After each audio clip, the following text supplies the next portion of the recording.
What is going on, guys? Vinny Vega here, and welcome to another episode of Terrible Class Setup. This is where you, the subscriber or viewer, leaves a comment below in the description telling me what terrible class I have to use. The top rated comment will be chosen for next week's episode. Now, I know I wanted to do the episodes every Friday, and I'm a little late on the draw on this one. It is Saturday by the time this video actually posts, so I do apologize in advance for that. Now, I did receive a comment last week on the last video, the pilot episode, so let's get right into it. This was submitted by Totro Pink.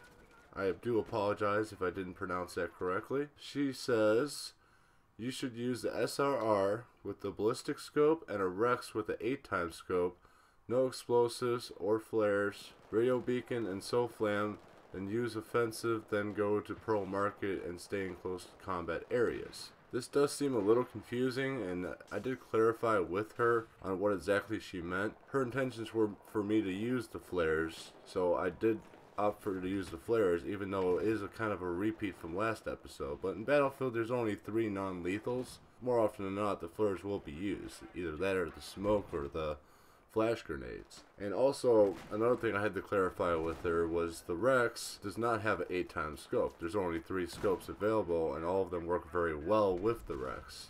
In that aspect, we basically changed it up, and it came down to the Rex having no attachments, obviously flares. For those of you who don't know what the ballistic scope is, it is a 40x magnification scope. This is the highest magnification in the game.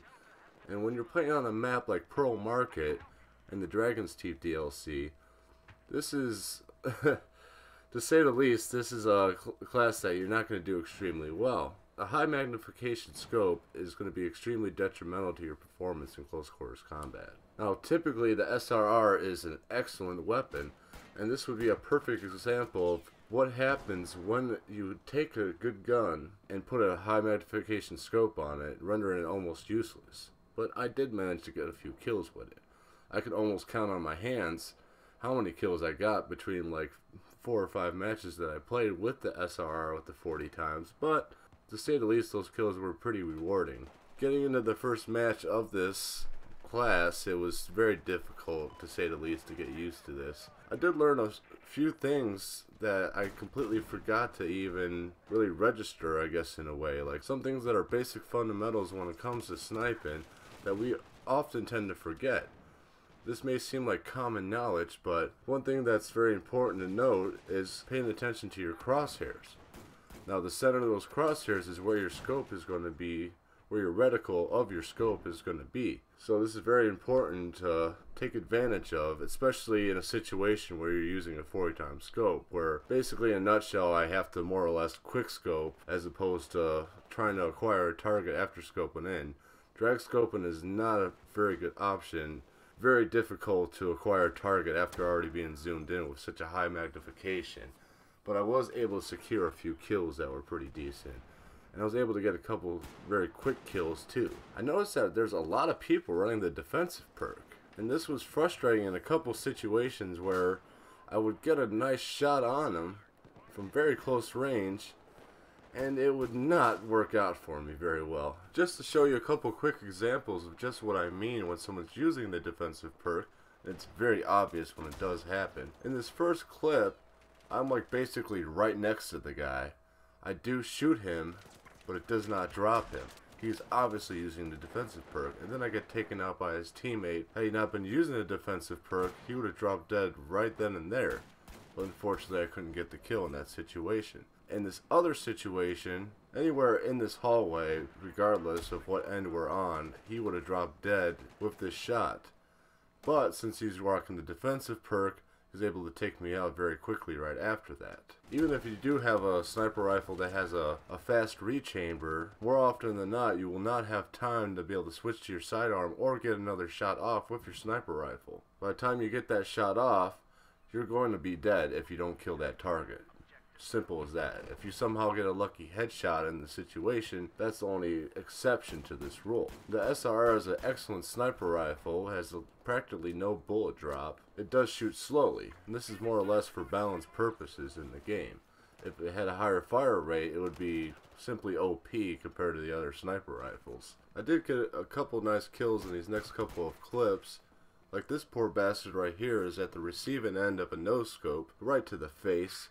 I almost feel bad for him, but hey, I gotta get what I can with this class, and it was pretty funny at the time, to say the least.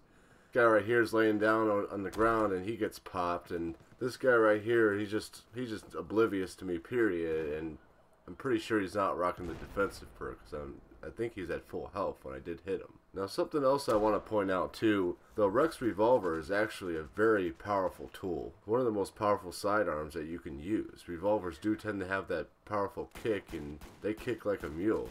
I think this is highly overlooked as well. And once again, I am repeating something that was already used. The flares was the other thing, and the Rex was something else that I used on the other class. I didn't really notice the sheer power of this class because I was on a much larger map setup using the Rex on the China Rising. In Pearl Market, this is a perfect sidearm. The Rex is capable of getting a 3-shot kill up to 32 meters. This is incredible. Not to mention it's a 2-shot kill under 19 meters. This is a very long range for a sidearm to get killed that quickly.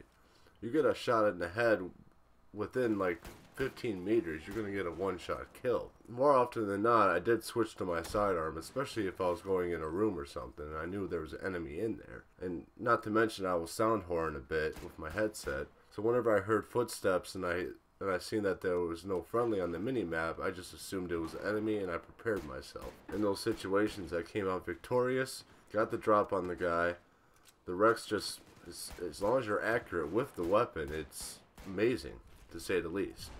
And it saved my ass in so many situations. So I guess in a way, the Rex was my only saving grace while using this class. But like I said, the sniper rifle did have its perks and benefits. Like for example, in this situation, I'm kind of like using the tin roof for cover a little bit while these guys are on the rooftop. The flag behind me, I believe it's a C flag, is already captured by my team, so I don't have to necessarily worry about what's behind me. So it's just sitting there popping off and using my crosshairs as a guide in order to quickly scope in and take the shot. And I was able to get a couple lucky kills in the process, and even a headshot as well. The offensive perk only benefited me with the first tier. First tier allows you to sprint faster. This was especially good when I was using the Rex. I was able to go from cover to cover and then able to sneak around. Pro Market has so many options of just kind of faking out your enemy in so many ways. Keeping your enemy off guard is a very good tactic in any situation.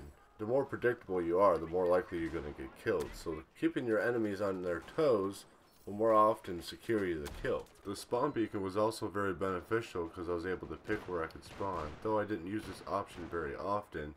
The SOFLAM, however, was not very useful at all, considering that there's only an Amtrak on the Pearl Market map. It's not very practical to use in the first place. This would have better use on maps that have more vehicles involved. I think I'd rather switch up the SOFLAM for the C4. And for the SRR, I would definitely use the straight pull bolt so I can fire off shots faster and also put on the standard 8x scope. Now you would think that I would use a close quarter scope, but honestly the 8x scope is still a very usable option even in close quarters.